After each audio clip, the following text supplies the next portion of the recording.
a time for reflection as people look to improve as well as be thankful for what they've accomplished.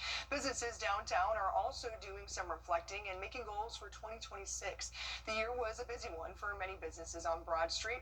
They had to grapple with construction on Broad Street as well as a new sheriff looking to make the streets safer.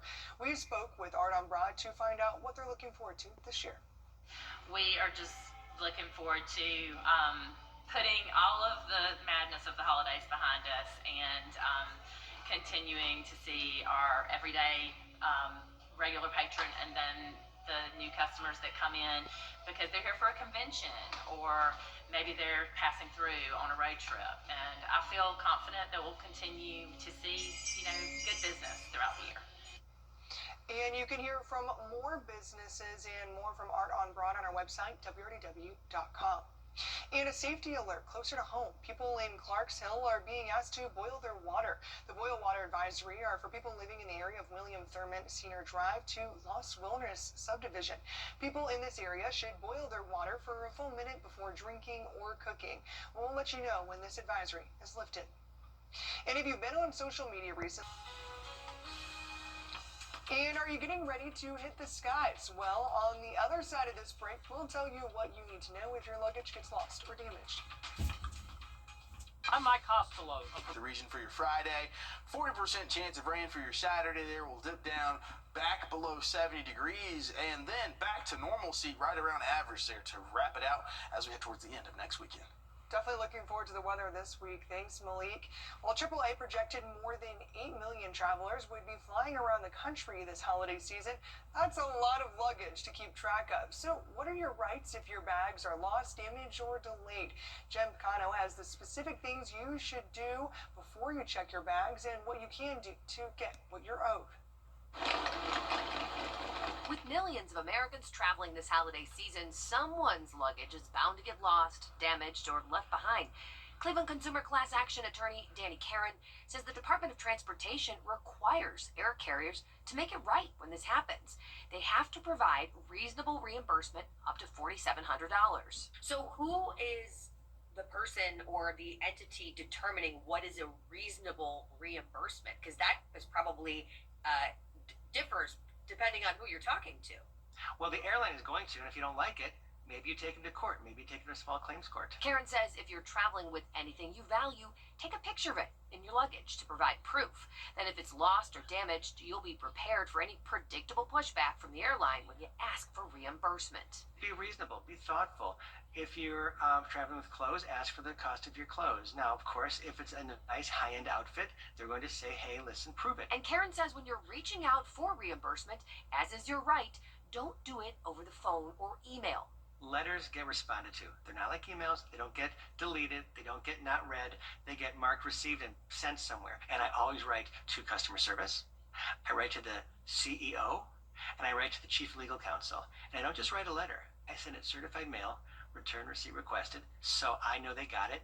And more importantly, they know I know they got it. And there's a record in the process now that we can work off of that states my case, states my claim, makes my reasonable ask, and every single time it's gotten me what I deserve. In Karen's book, he has a chapter on what to do when the airlines do you wrong and even provides examples of letters he's written that get him results.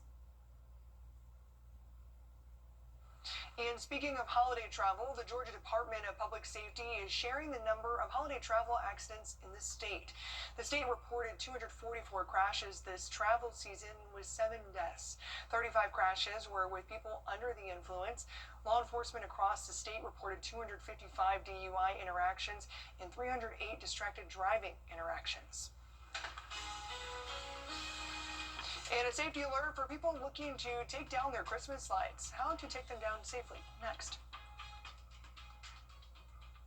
Hi, I'm Deborah Alfarone. Spring storms are ravaging the South. The all-new local news live streaming app. Search LNL. Always streaming. Always free. The day my daughter was hit by a truck.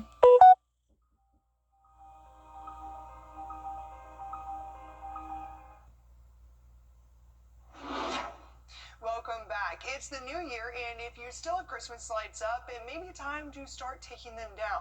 We're on your side with a safety alert about taking lights down from your home. Joshua Skinner has the safety alert.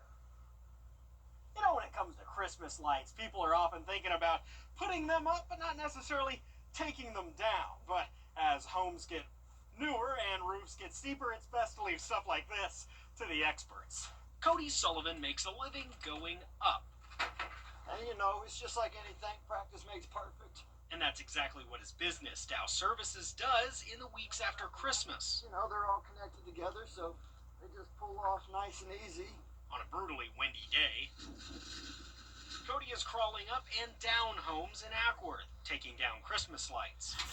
It's good business, but it's actually a side hustle. Gutter cleaning is where his bread is buttered. Everything from installs, gutter guards, cleanings. And there's a science to taking down lights. Magnets don't work on aluminum very well, but they do great for these metal roofs. He wears special boots and carries special equipment. In which I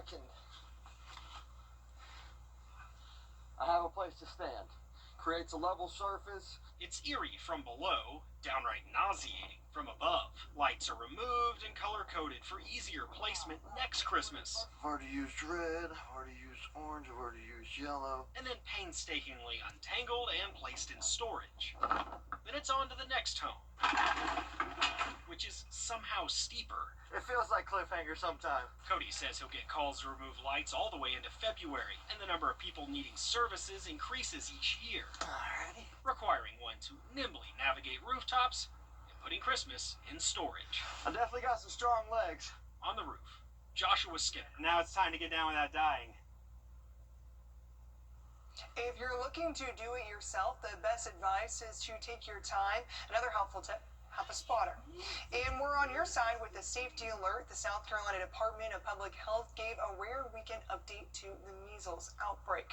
The agency identified 3 new places of exposure in the upstate. It found a person visited several places while infectious before they knew of their infectious status. The Nosedive Restaurant and Best Buy in Greenville, along with the Spartanburg Library, became places of exposure. The person visited the Greenville locations on December 24th between 1:30 p.m. and 6 p.m. They visited the Spartanburg Library on December 27th from 3:15 to 6:30 for the Solar Superstorms Planetarium show. Flu cases are also in the high in the 2-state. This is a look at the CDC's flu tracking map. South Carolina is purple, meaning cases are very high. Purple is the highest level on this map. Georgia isn't faring much better. While the state is highlighted red, its levels are also very high. South Carolina DPH reports the week ending December 27th, there have been more than 700 flu-related hospitalizations and 9 flu-related deaths, bringing the total number of deaths to 16 for this flu season. In Georgia, there have been more than 500 flu-related hospitalizations and 7 deaths in the week ending December 27th. That brings the total death count to 29 for this flu season. And a blind kitty has made his way into the hearts of millions. Coming up, here's a story. Dear brother, I've been... This is WRDW Plus. Your free source for live, local news, weather, sports, and more. Anytime you need it, search WRDW Plus on any streaming device like Roku, Apple TV, or Amazon Fire. Download our app to watch us live or catch what you missed anytime. Plan your day with confidence ahead of changing weather with your first alert weather forecast. When there's breaking news, find out first with WRDW Plus. I'm Zana Halliburton. And I'm Will Rio. And this is WRDW Plus, streaming now. Welcome back. Video showing a foster kitten in Lincoln, Nebraska has recently gone viral. What makes the cat so special isn't just her cuteness, but also her blindness. Emma Norwood spoke with the kitten's foster mother, who says she hopes the video will lead to a happy ending for the perfectly imperfect kitten.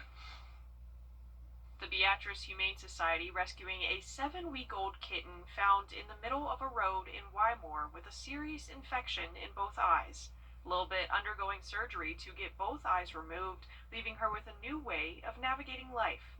Amanda Diekman, who lives in Lincoln, already a cat owner herself, saw Lil Bit and decided to take her in as a foster family. There's obviously things that she has to go through to learn our space, but she's doing so well, and it's been so much easier than I thought it ever would be. Diekman's 18-month-old cat, Teddy, quickly making friends with Lil Bit despite her inability to see. The family posting on TikTok showing how the 7-week-old kitten is adjusting to the world around her. The video capturing the hearts of 1.1 million people who are now cheering on Lil Bit and her friends. Immediately, it started getting a lot of views, and so I knew that it had been pushed on the main page, and then when I woke up the next day, it was like at 500,000 views. So from there, it just keeps going. My notifications still have not stopped. For Diekman, she says it has been an amazing experience getting to see just how smart Lil Bit is, and the kitten has stolen their hearts. It's honestly been a lot easier than I thought it would be. I think the idea of it and also just fostering in general feels like this big feat, and it's really not. They just are wanting love and a warm place. According to Carly Fitz, executive director for the Beatrice Humane Society, they receive around 7 or 8 blind rescues a month, including Zoe, one of the Humane Society's blind dogs, who is waiting for her forever home, and with the help of Diekman's TikTok, will hopefully find it soon. Every one of those small little publicity things, or 1.1 million publicity things, those all help kind of change the perception around rescued animals, change their perception about life and love and all of those things. I just love seeing them get that little bit of spotlight that they deserve, even if they can't see that spotlight. Wow, that is so sweet. I could definitely see why that would go viral online. An adorable kitten and a great story, especially around the holidays. Exactly. Whether you're a dog person like me or a cat person, you can still get behind a blind Oh kitty. yeah, oh yeah. I mean, I'm a dog person too, but heart for all animals. That was so sweet. And hopefully it'll encourage more people to adopt pets. Exactly, yes. But also, check this out. This wasn't your typical police chase. On Christmas Eve, officers in Sandy Springs, Georgia, located a man they had been looking for at a golf course. When the suspect saw officers closing in, he took off in a golf cart. So, officers gave chase on a cart. The officers eventually caught the man and arrested him. Police have not yet released his name or the charges he is facing. The department recently added a golf cart to its vehicle fleet, and it is even equipped to perform pit maneuvers. Well, that's interesting. So they can chase on those as well. I think of our golf carts that we have downtown. Exactly. Maybe they'll be like that too. If somebody was trying to flee on a golf cart, we'd have that same kind of response. Yeah, there's a huge golf cart community out there, and the police on a golf cart and having those would be absolutely exciting out there. All right, here's another look at your 7-day forecast. We're going to take a look here. Monday, see those 60s there.